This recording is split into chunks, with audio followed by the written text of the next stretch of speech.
I want to thank Beth and Wayne for providing me with these before the service. Actually, my feet are very warm. Thank you. And I have a special pair for Christmas Eve, too. Yeah. All right. So I may just let my feet do the talking today. Hey, it's good to see you all today. I'm so glad you're here. It's good to have fun, isn't it? It's good to laugh. It's good to just enjoy life. Because we need some people that are doing that. Right? We've got enough complaining and blah, blah, blah stuff. We need some folks that are living large and having fun. Don't we? Being a role model of what it's like to really party in the right spirit. Have fun, right? Absolutely. There was a gentleman who was going to have to go to prison. So he went to prison. It was his first week there. He was trying to get familiar with everybody and see what was going on. And he noticed that there was one joke book. And they had all memorized the joke book. And so one prisoner would say, page 62. And they'd all just laugh. Another one would say, page 138. And they'd laugh. So he thought, well, I want to fit in too. So he threw out one. He said, page 95. Dead silence. 122. Total silence. So finally he asked one of the other prisoners, he said, what's the problem? He said, well, some people can tell a joke and some people can't.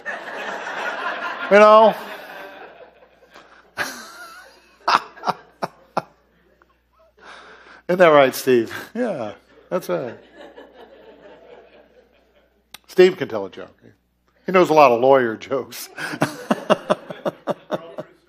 All true stories, yes.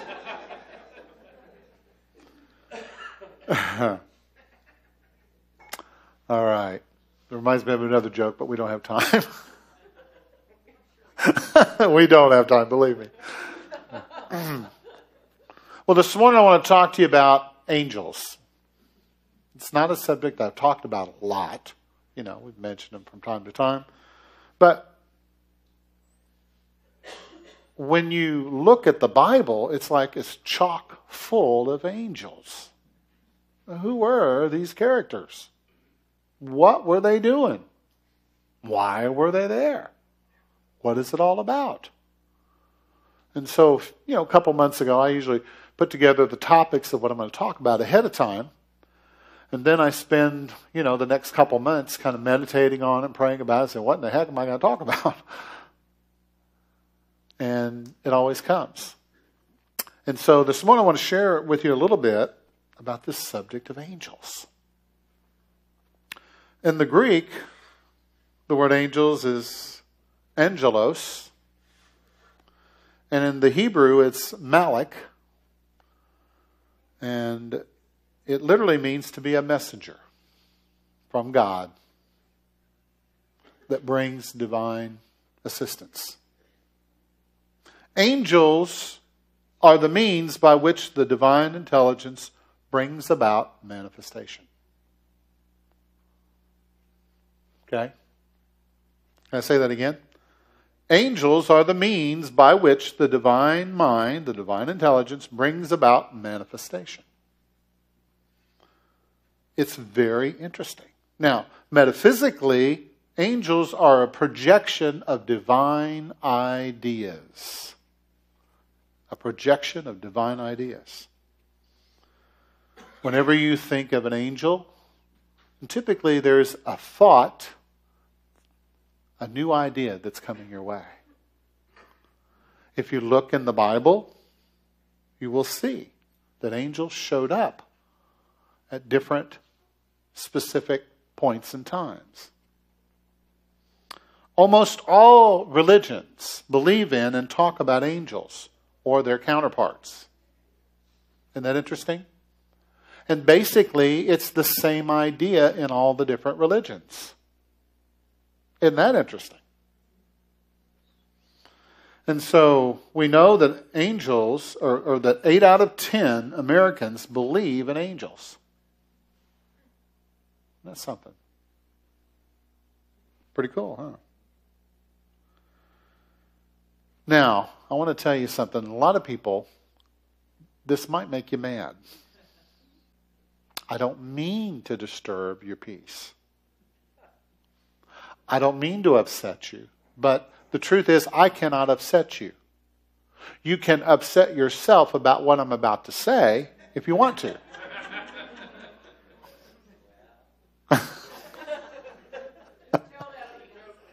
Yeah, so it's a lawyer joke. I don't want to offend anybody.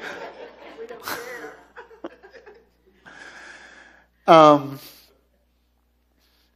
this is really a quote from the Bible. No one, no person, no man, no woman has ever seen God at any time.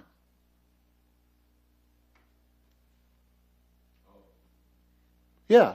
Look at the person next to you and say, oh.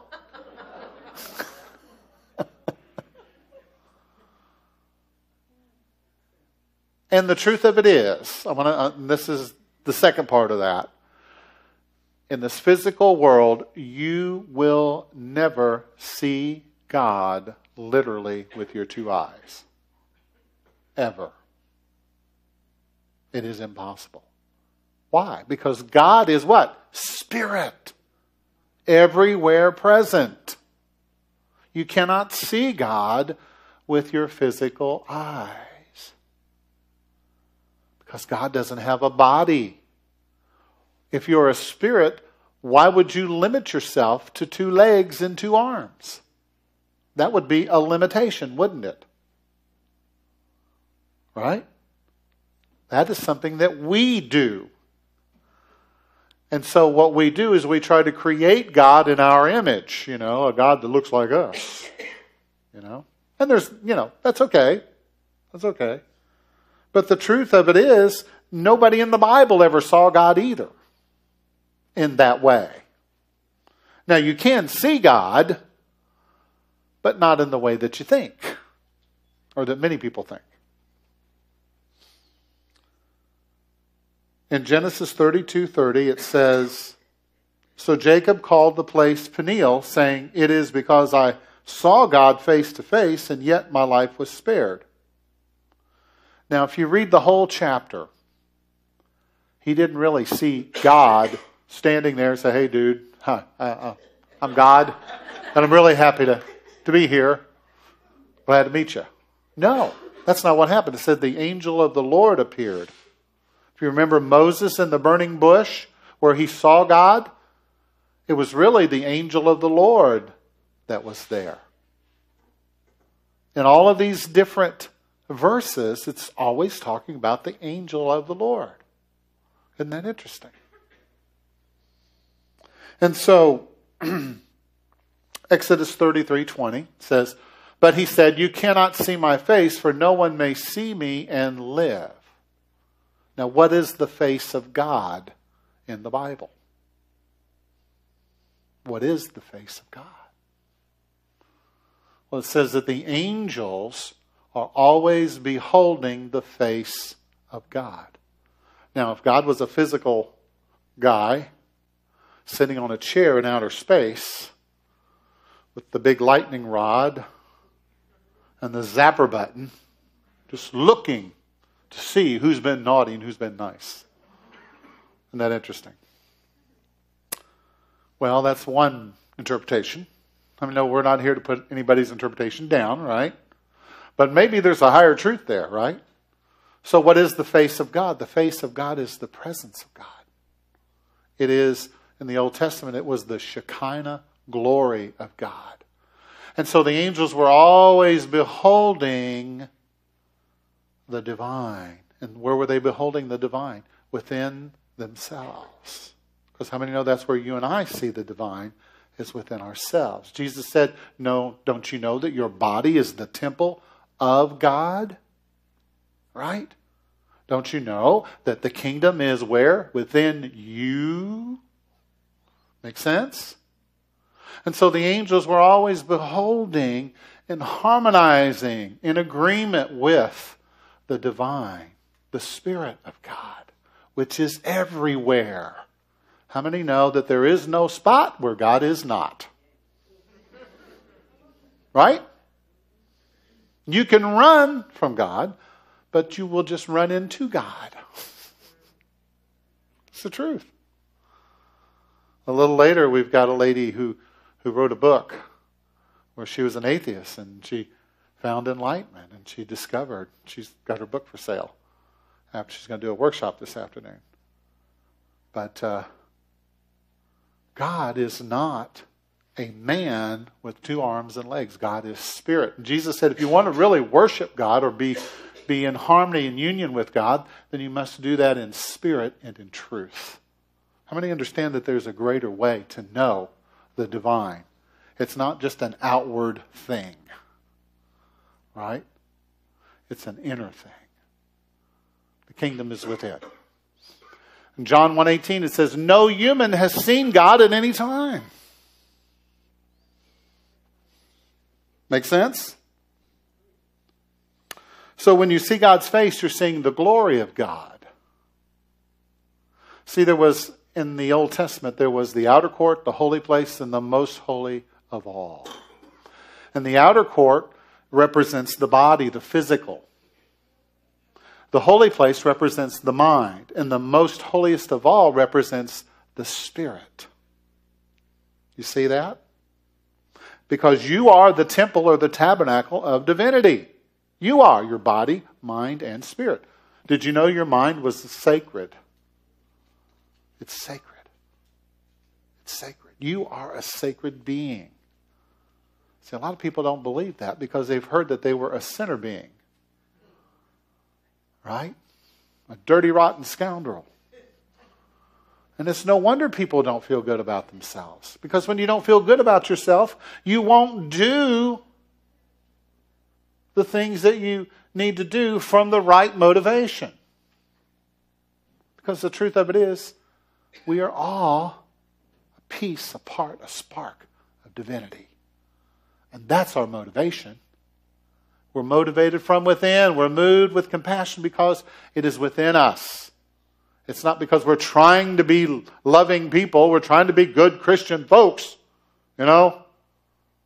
Yeah, I don't like it, but I'll do something nice for those people. That's not the Spirit of God, is it? You know?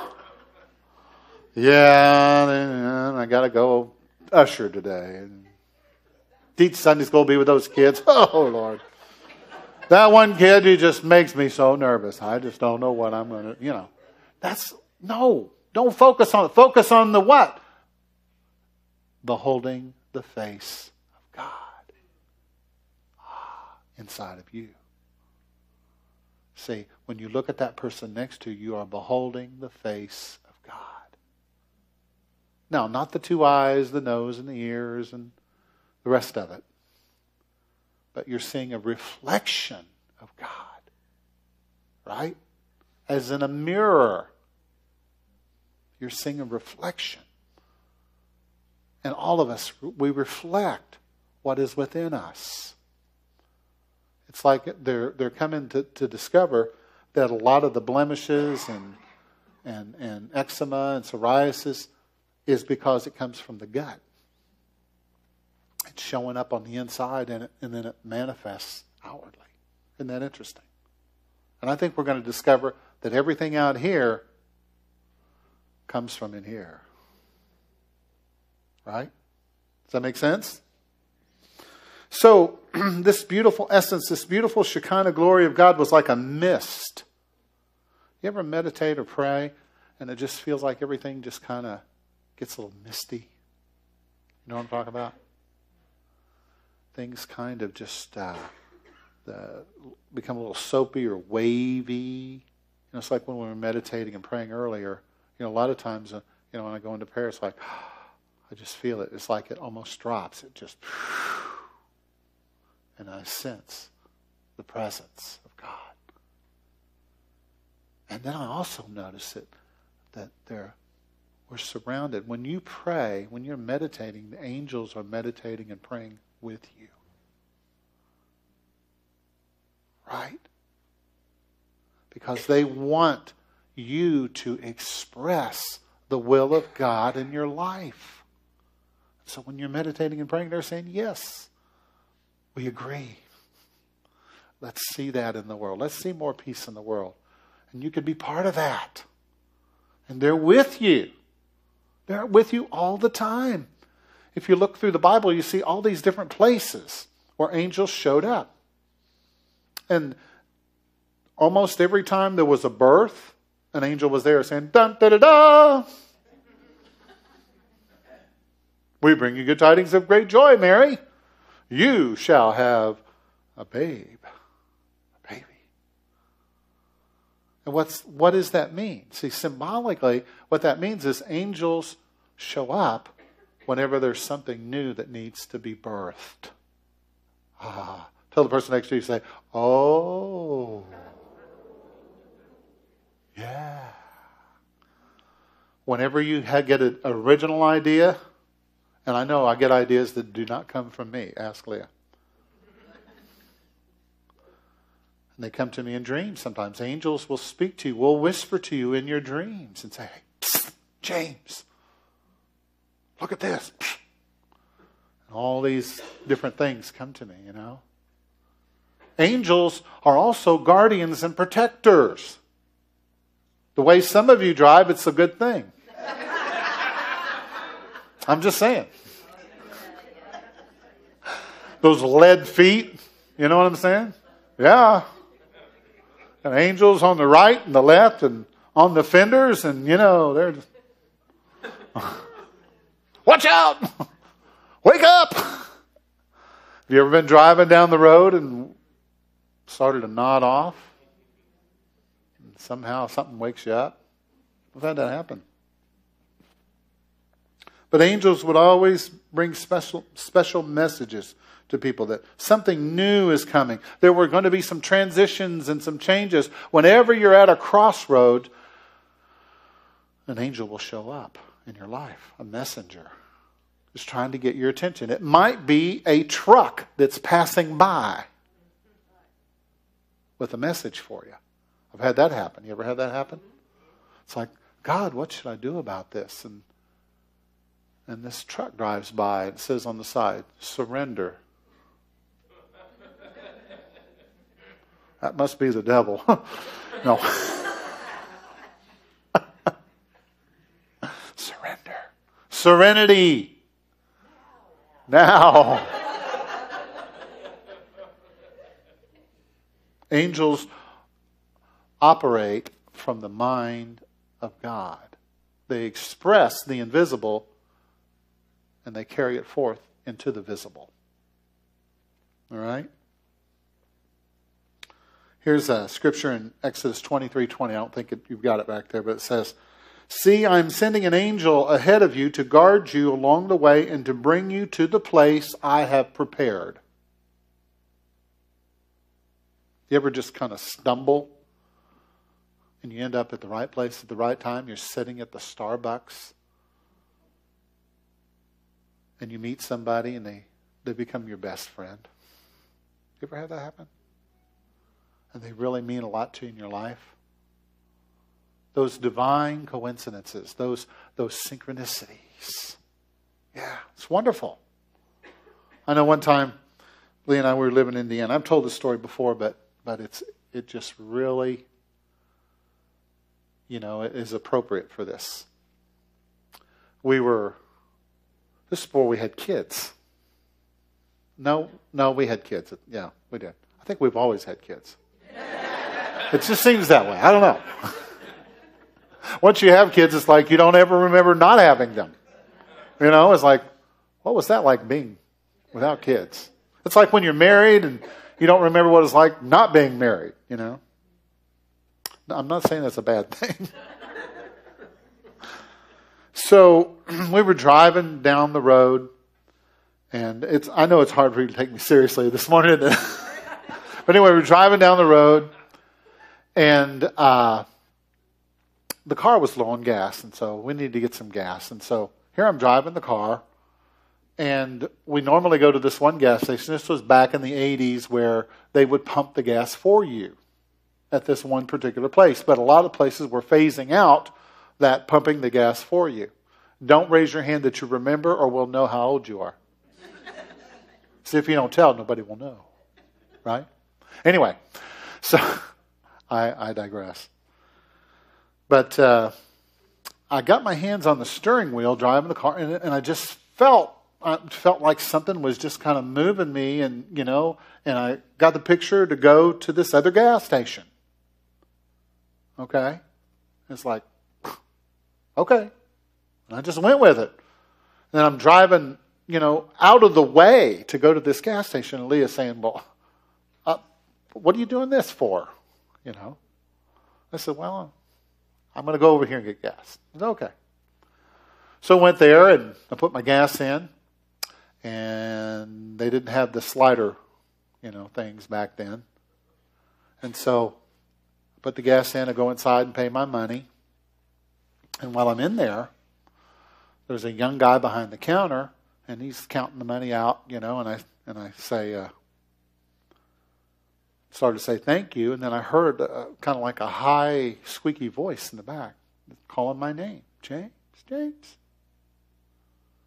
And I looked around, didn't see anybody. He said, there's a lady sitting back there. I said, I don't know who she is. She's just sitting back there. They had a little table where people could sit down and eat, and so I walked back there. And it turned out it was our dentist's wife. And she was having a miscarriage right there at the gas station.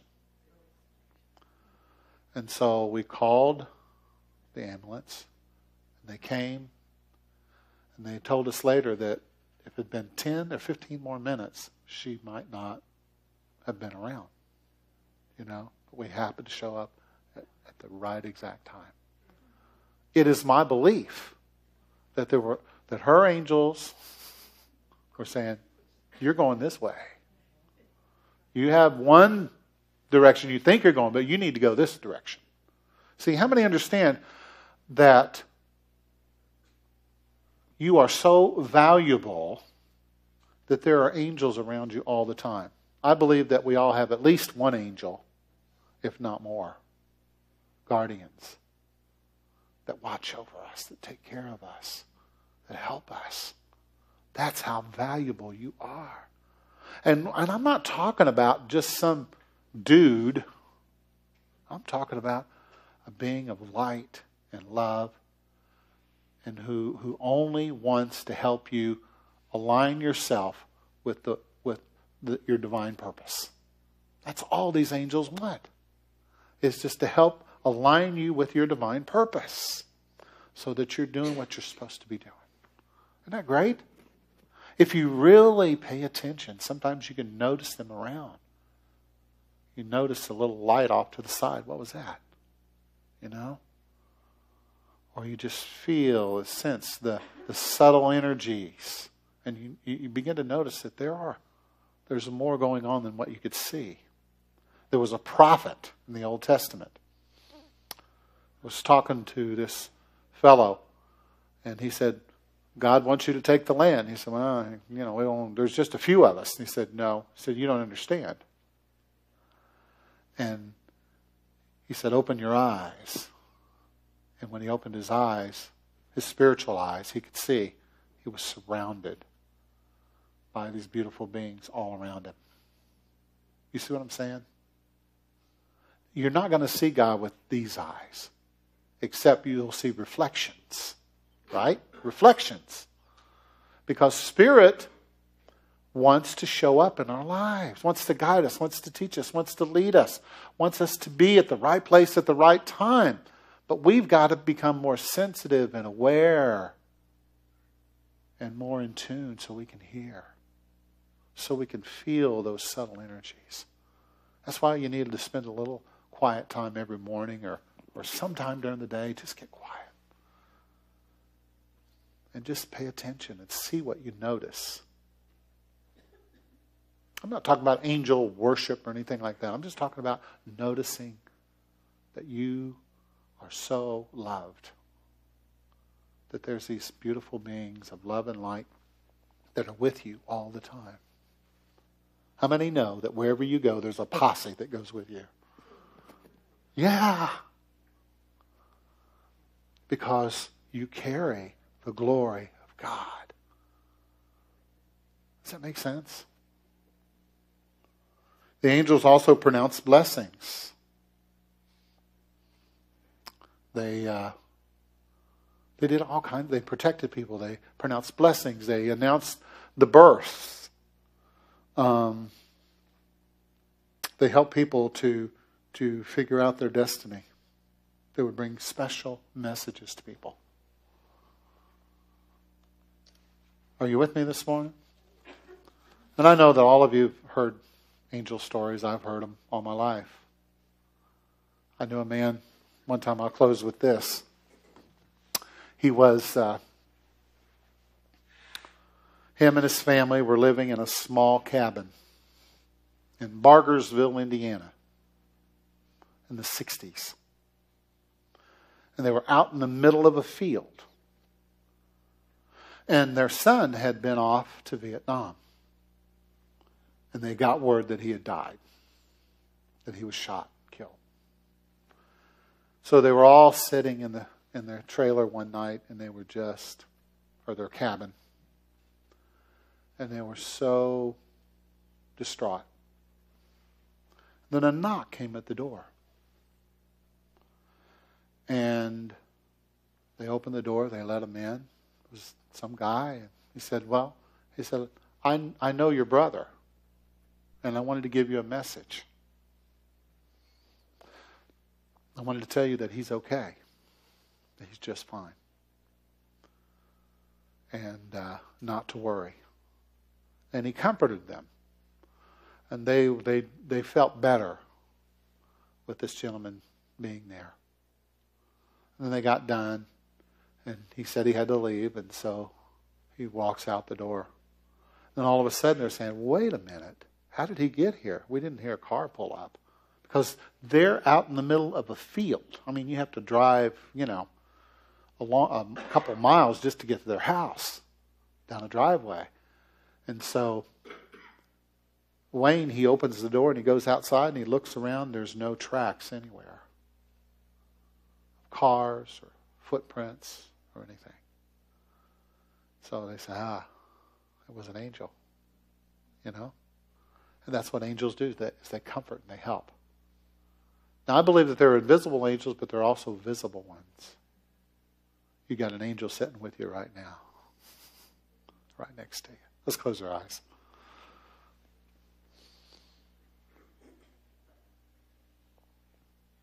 And so this morning, my prayer for you is that you would begin to pay more attention to this beautiful kingdom of God, this inner kingdom, and allow it to become more real to you. And understand that you are surrounded by a host, a company, a cloud of witnesses that are cheering you on, that want you to be happy, that want you to succeed, that want you to fulfill your destiny, your purpose in this life. May you feel that strength and that presence with you this week. The very presence of God. May you enjoy the holidays. And may everyone that's around you, may you share good news with them. We give thanks now. Say thank you, God. And so be it. I have to share while the band is coming up. Band, come on up. I have to share a personal story that was relayed to me this morning about this angelic guidance. So we had two ladies in the service this morning that were both a part of Spartanburg Toastmasters. And they had lost contact with one another. They got to know each other there, but they had lost contact with one another. One of the women had been here for an event maybe 2.5 years ago. The other